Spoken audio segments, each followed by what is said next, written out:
इसको मुसलमानों की गाड़े खून की कमाई है, तो आप उसको छीनना चाह रहे हैं और उतना ही मकसद है सरकार का। आप देख रहे हैं संभल में क्या हो रहा है, ऐसे ही और वाकयात होते रहेंगे। संभल पे जिसमें 3 मुसलमानों को गोली लगी, उनकी मौत हुई, हम इसका कंडेम करते हैं। ये फायरिंग नहीं बल्कि मर्डर है। और जब से बाबरी मस्जिद राम मंदिर का जजमेंट आया, जिस बात को मैं पर्टिकुलरली कह रहा हूं कि उस जजमेंट के बाद ये सब चीजें खुलेंगी और एक के बाद एक खुल रही हैं। एएसआई प्रोटेक्टेड मॉन्यूमेंट सब बातें कर रहे हैं, क्या एएसआई के कानून में नहीं है कि आप उसका रिलीजियस नेचर चेंज नहीं, कैरेक्टर चेंज नहीं कर सकते? किस बुनियाद पे कर रहे हैं ये? और आप किस बुनियाद पर अपने फेथ को दूसरों पे थोपेंगे? भाई कानून कोई चीज है ही नहीं है।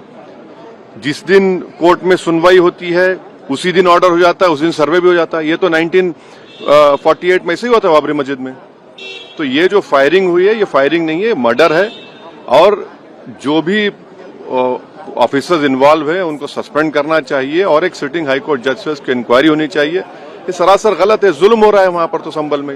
वहाँ के सांसद पे एफआईआर दर्ज कर दिया गया। आप जिस पे चाहे कर लीजिए भाई, जिस पे भी चाहे कर लीजिए, जज आप, जूरी आप, सब आप, तो बचेगा क्या फिर? अब सर जेपीसी में आप लोगों ने समय मांगा है, क्या कहेंगे?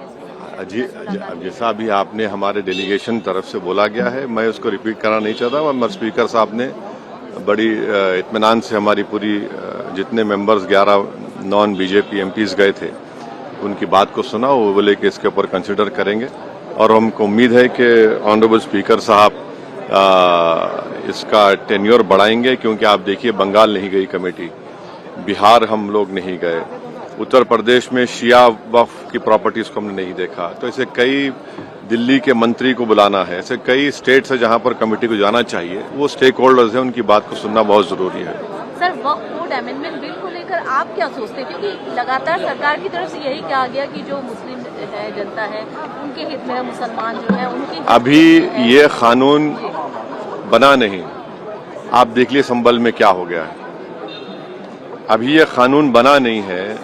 आप देख रहे हैं कि हर जगह पे बोल दिया जा रहा है कि नहीं, ये यहाँ पर 500 साल पहले मस्जिद नहीं थी। इस बिल में आप, ये बिल आर्टिकल 26 का वायलेट करता है।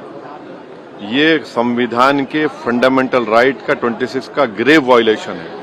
ये बिल कलेक्टर को इतने पावर्स दे रहा है कि कलेक्टर तय करेगा कि कौन सी वक्फ प्रॉपर्टी है नहीं है। ये कैसे होगा?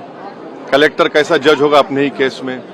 तीसरा, आप किस बुनियाद पर इस बिल में आप नॉन मुस्लिम को मेंबर बना रहे हैं? जितने धर्म की बुनियाद पर, चाहे वो हिंदू धर्म के एंडोमेंट बोर्ड्स हो, चाहे दिल्ली का एसजीपीसी हो या उसका एक्ट हो, या क्रिश्चियंस के जो भी उनके धर्म के संस्थान हैं, वहां पर तो कोई उसी धर्म का आदमी मेंबर बनता है। आप तो कंपलसरी स्टेट वक्फ बोर्ड में जहां पर 11 मुसलमान बनते थे, वहां पर आप मेजॉरिटी नॉन मुस्लिम बनाना चाह रहे हैं। सेंट्रल वक्फ काउंसिल में मेजॉरिटी ऑफ नॉन मुस्लिम बनाना चाह रहे हैं। क्यों करना चाह रहे हैं आप? ये क्या मकसद है आपका? कलेक्टर को इतना पावर दे रहे हैं। तो ये आर्टिकल 26 का ग्रेव वायलेशन है और इसीलिए वक्फ को बचाने के लिए नहीं लाया जा रहा है।